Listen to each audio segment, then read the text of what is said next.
Tunay na kasarian ni Bea, dahilan ng hiwalayan? Mainit na pinag-uusapan ngayon sa mundo ng showbiz at social media ang paghihiwalay ni Bea Alonzo at Dominic Roque. Nito lamang Martes, February 6, hindi inaasahan ng marami ang kumpirmasyon ni Tito Boy Abunda sa programa nitong Fast Talk. Nahiwalay na nga si Bea at Dominic. Ayon pa kay Tito Boy, tama si OG Diaz po. As we talk today, yes, hiwalay na po si Dominic at saka si Bea. I am confirming, yes, that hiwalay sila ngayon. Last night or 2 nights ago, nag-usap yung dalawa. Ano ang status? Wala. I think, kung tama ang aking source, isinoli na ni Bea ang kanilang engagement ring, sa gitna nga ng kanilang paghihiwalay.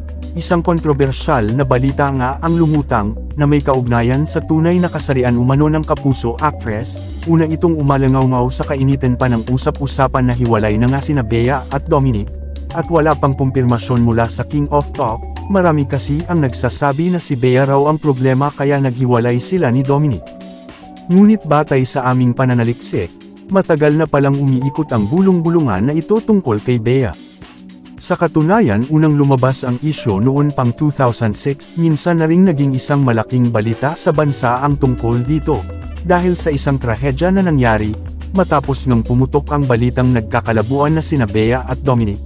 Muling nagsilabasan ang mga samot-saring komento mula sa mga madlang netizens na hindi nakalimutan ang isyu, at maging umano'y nakakaalam sa tunay na kasarian ni Bea. Ito nga umano ang dahilan kung bakit walang lalaking tumatagal kay Bea. Kasunod nga ng kumpirmasyon ni Tito Boy, maraming netizens ang nagsabing kaya umano naghiwalay sina Bea at Dominic dahil lesbian o tomboy umano si Bea. Tulad na lamang ng mababasa sa isang X-thread kung saan maraming madla ang makapagpapatunay sa umano'y tunay na kasarian ni Bea. Saad ng isang netizen, baka true na shiboli talaga si Bea. Ang shiboli ay iba pang termino para sa tomboy, tibo, o lesbian. Dagdag naman ng isa pang netizen, kilala ko jowa niya na director dati, I can attest to this, baka bisexual, pero ang chika may naging ex siya na shiboli nun. Kabataan niya tapos iniwan niya, kaya may ex na lesbian yan si Bea.